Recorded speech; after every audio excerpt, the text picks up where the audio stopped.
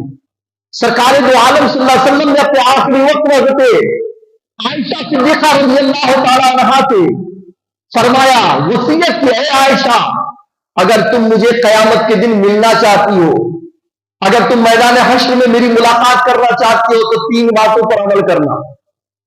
پہلی بات، فقیرانہ زندگی گزارنا، فقیرانہ زندگی، جیسے فقیر لوگ زندگی بسر کرتے ہیں ویسی ٹھاٹ باٹ کی زندگی کبھی مت گزارنا۔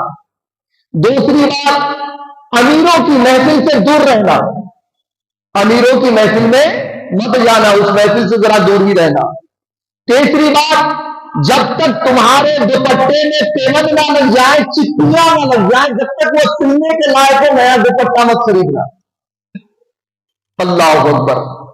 اللہ کے رسول صلی اللہ علیہ وسلم فرماتے ہیں فقیرانہ زندگی گزارو، بھوکے پیاسے رہ کر کے، امیروں کی محفل میں مت جایا کرو، اور یہ کہ جب تک تمہارے دوپٹے سوئی سے سلنے کے لائق ہو تب تک سیتے رہو، چپیاں دیتے رہو، جب وہ پہننے کے لائق نہ رہے، سینے کے لائق نہ رہے، تب جا کر کے نیا دوپٹہ خریدو۔ میری ماں بہنوں سے میں عرض کروں گا، کیا ہمارا یہ حال ہے؟ کتنے دوپٹے، کتنے کپڑے ہمارے پاس ہوتے ہیں، پھر بھی ہمیں لازمی طور پر نئے کپڑے چاہیے۔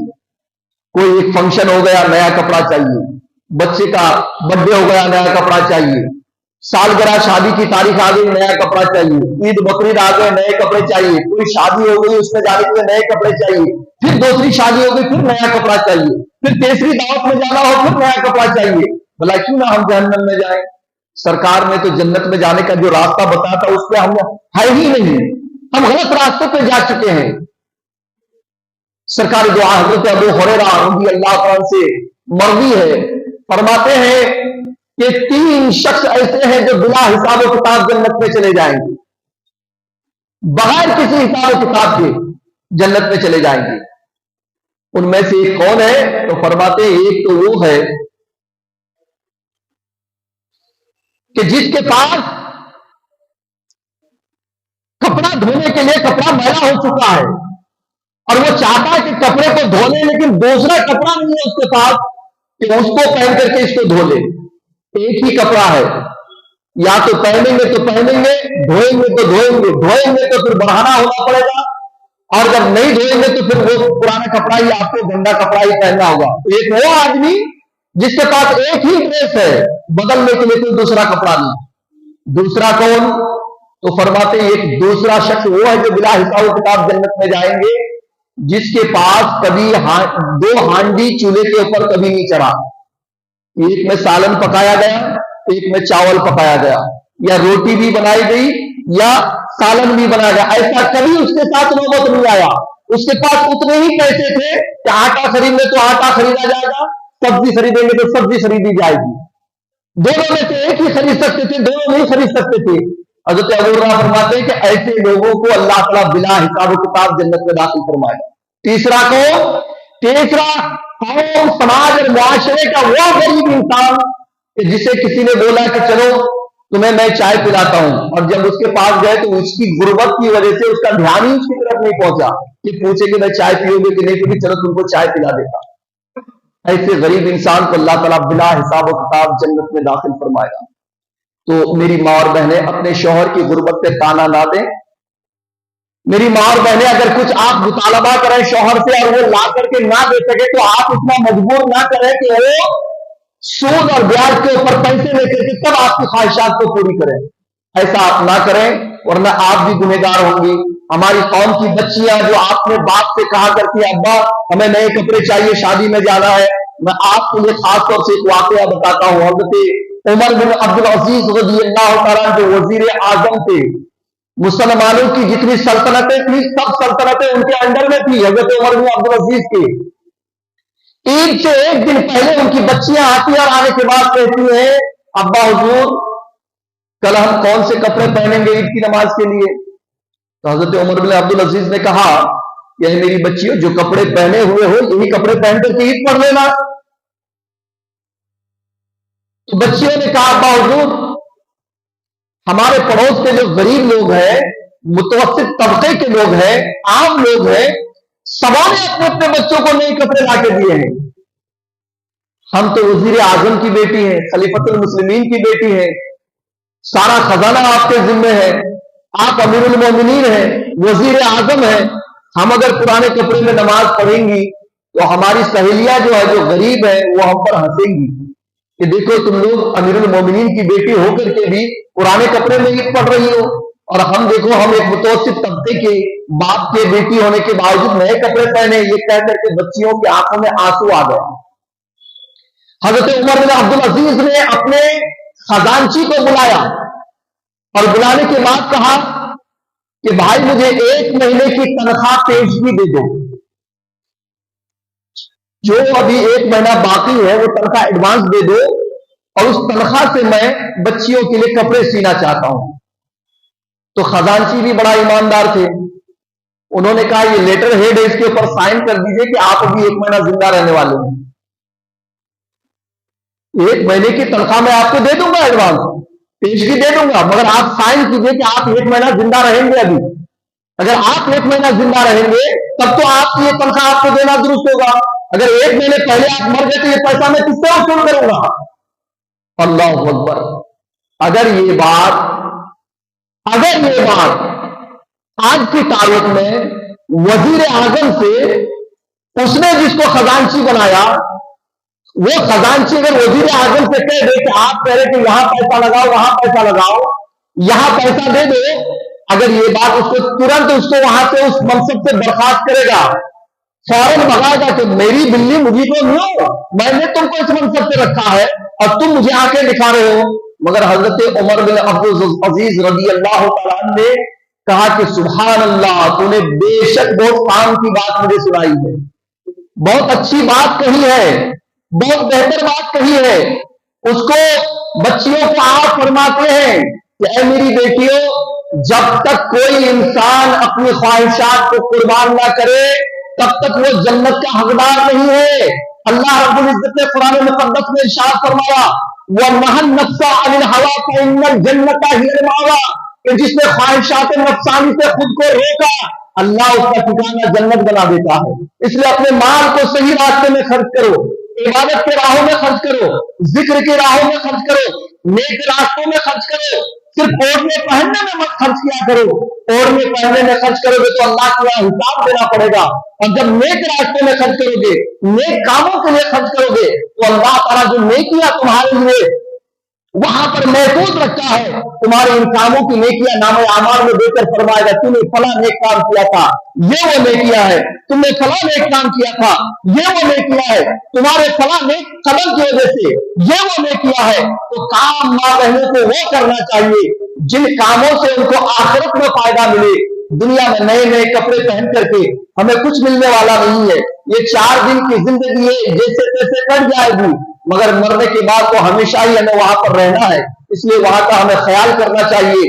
ذرا سوچ کر کے دیکھیے حضرت فاطمہ رضی اللہ تعالیٰ عنہا کا ذرا آپ غور کیجیے. رسول اللہ کی بیٹی ہے، سرکار دو عالم صلی اللہ علیہ وسلم کی بیٹی ہے، ساری کائنات ان کے اندر میں ہے، سرکار جو چاہے وہ کرے. اتنا اختیار سرکار کو اللہ نے عطا فرمایا کہ میرے آقا فرماتے ہیں لو شئت لصارت معي جبال الذهب، اگر میں چاہوں تو سونے کا پہاڑ میرے ساتھ چلنا شروع کر دے. اتنا پاور چاہتے تو اپنی بیٹی کو سونے کا پہاڑ دے دیتے، سونے کا پہاڑ بنا دیتے اور بیٹی کو دے دیتے، جا بیٹی تجھے میں نے جہیز میں دے دیا ایک پہاڑ.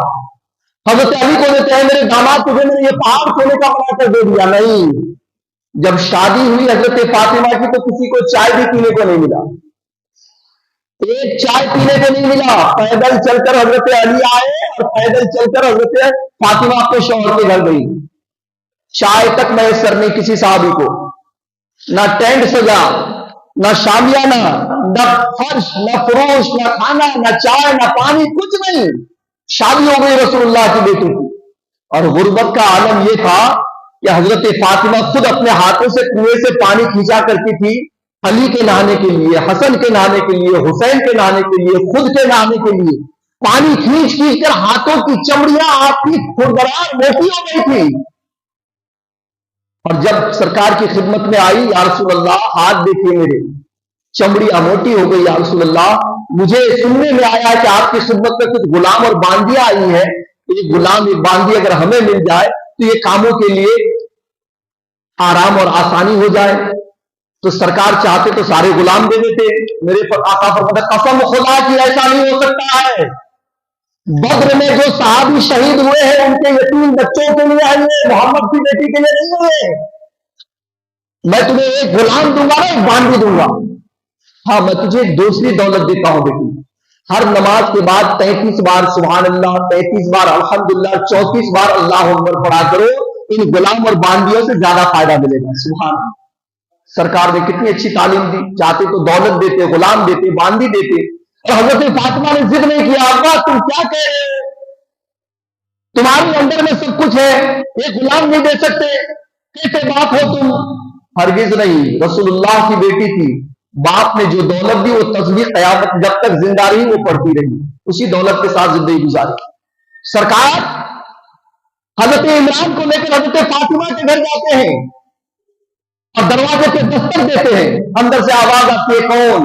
میرے آقا فرماتے ہیں بیٹی تمہارا باپ محمد ہوں، اندر آ سکتا ہوں؟ بیٹی نے کہا ابا حضور بالکل آ جائیے. کہا بیٹی میرے ساتھ میرا صحابی بھی ہے. کہ کون؟ کہ عمران. کہ یا رسول اللہ آپ تو آ سکتے ہیں لیکن حضرت عمران اندر کیسے آ سکتے ہیں؟ کہ کیوں بیٹی؟ کہ ابا حضور میرے پاس ایک ہی کپڑا ہے، میری زندگی میں میرے پاس ایک ہی کپڑا ہے، اگر وہ بھی اتنا تھوڑا کپڑا ہے کہ اگر میں سر کو چھپانا چاہوں تو گھٹنے کے نیچے کھل جاتا ہے، اور اگر گھٹنے کے نیچے چھپانا چاہو تو میرا سر کھل جاتا ہے. اتنا لمبا کپڑا نہیں ہے کہ میں سر بھی چھپاؤں اور پاؤں تک چھپا لوں.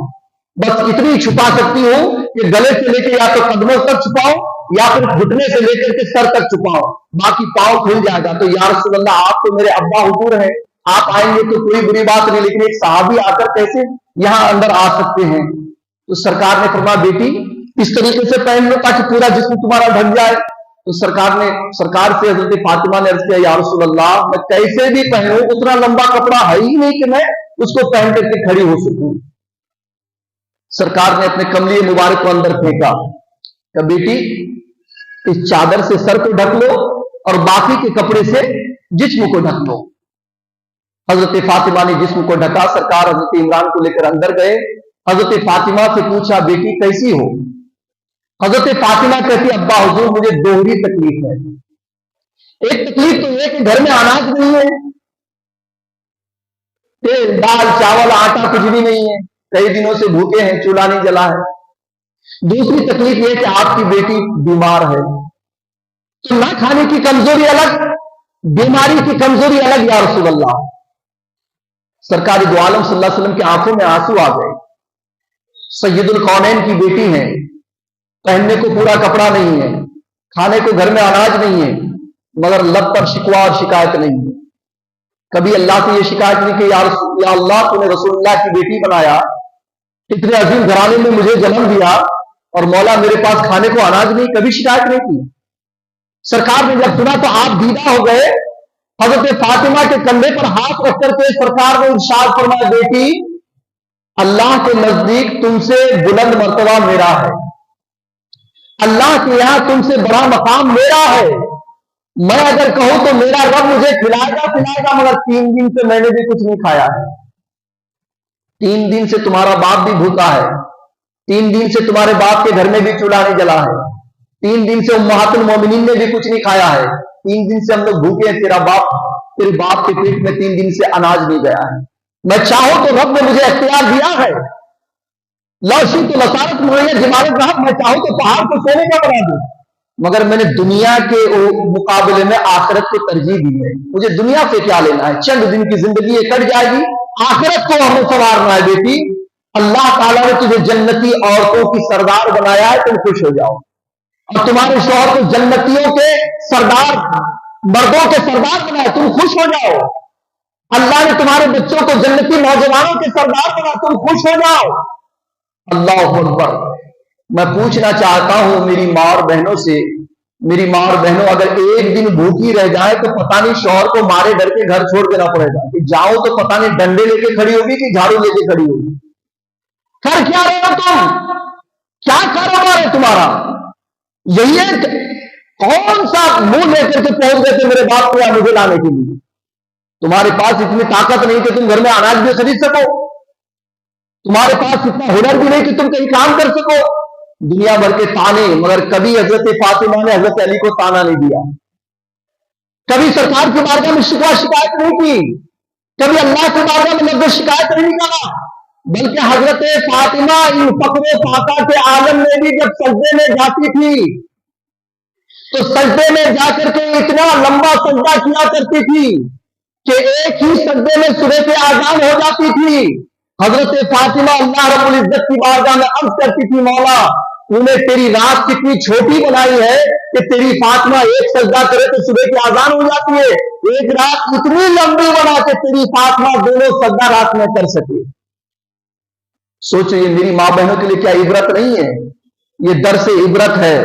اس میں ہمارے لیے بہت بڑا سبق ہے کہ دولت آ جانے سے دولت کو بے جا غلط کاموں میں خرچ کرنا یہ ہوشیاری نہیں ہے. دولت کو صحیح کاموں میں لگانا، اللہ کے رسول کی رضا کے لیے لگانا، دین کے کاموں میں لگانا، یہ صحیح کام ہے. اوڑھنے پہننے کے لیے اگر لگائے تو پھر وہی سرکار نے فرمایا زیادہ تر عورتیں جہنم میں کپڑوں کی وجہ سے اور سونے کی وجہ سے پکڑی گئی ہیں.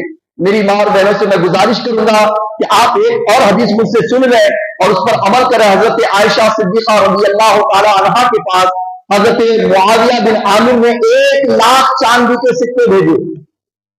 1,00,000 چاندی کے سکے آج کے حساب سے کئی کنٹل چاندی. 1,00,000 چاندی کے سکے بھیجے. حضرت عائشہ صدیقہ رضی اللہ تعالی عنہا نے ایک بھی چاندی کا سکہ اپنے لیے نہیں رکھا، سارے کے سارے فقیروں میں لٹا دیے. پورے 1,00,000 جیسے آپ کے ہاتھ میں آیا ترنت آپ نے فقیروں میں تقسیم کر دیا. ایک بھی روپیہ حضرت عائشہ کے پاس شام کو نہیں تھا.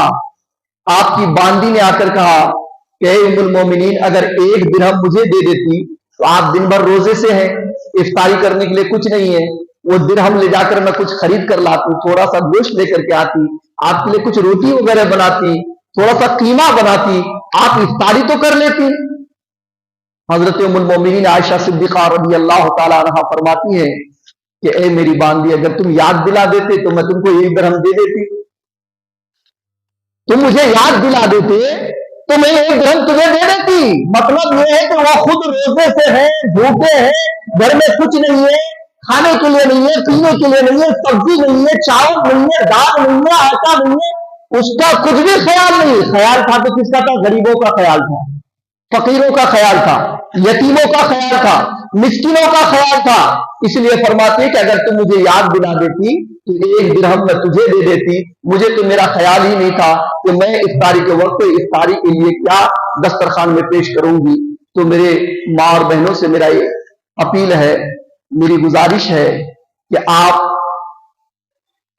اللہ کا واسطہ ہے اپنے گھر کو سنواریے. آپ چاہیں گے تو آپ کا شوہر اگر بگڑا ہوا وہ بھی سدھر جائے گا، آپ چاہیں گے تو آپ کے نافرمان بچے ہیں وہ بھی فرما بردار ہو جائیں گے، آپ چاہیں گے تو دین کا ایک بڑا کام ہو سکتا ہے. صرف ضرورت ہے کہ آپ خود کو شریعت کے سانچے میں ڈھالیے. انشاءاللہ آپ کے گھر کا ماحول بھی شریعت کے سانچے میں آ جائے گا، معاشرہ بھی ہمارا شریعت کے سانچے میں آ جائے گا، اور الحمدللہ پھر ایک اچھا ماحول، بہترین انقلاب آئے گا. اللہ کی ناراضگی کا شکار ہو کر جو ہم ذلیل و خوار ہو رہے ہیں، اللہ تبارک و تعالیٰ پھر ہمیں عزت سے نوازے گا. انہی چند باتوں کے ساتھ آج کا خطاب میں ختم کرتا ہوں. انشاءاللہ العزیز پھر آج کے 15ویں دن میں جو سنڈے آئے گا یعنی 2 ہفتے کے بعد اس میں پھر یہ پروگرام ہوگا. میں آپ سے اپیل کرتا ہوں، گزارش کرتا ہوں کہ آپ خود بھی تشریف لائیں اور اپنے ساتھ پاس پڑوس کی عورتوں کو بھی لے کے آئیں. ادھر ادھر فون کر کے جو آپ کی سہیلیاں ہوں انہیں بھی دعوت دیں. انشاءاللہ اس کا ثواب آپ کو بھی ملے گا، انہیں بھی ملے گا. اور اس اجتماع میں اگر ایک عورت بھی خود کو سدھار لے تو انشاءاللہ اس مسجد کے جو ٹرسٹیان ہیں انہیں بھی فائدہ ملے گا، مجھ ناچیز گنہگار کو بھی ملے گا، اور جتنے لوگ اس میں حصہ لے رہے سبھی کو فائدہ ملے گا. وما السلام علیکم ورحمۃ اللہ وبرکاتہ.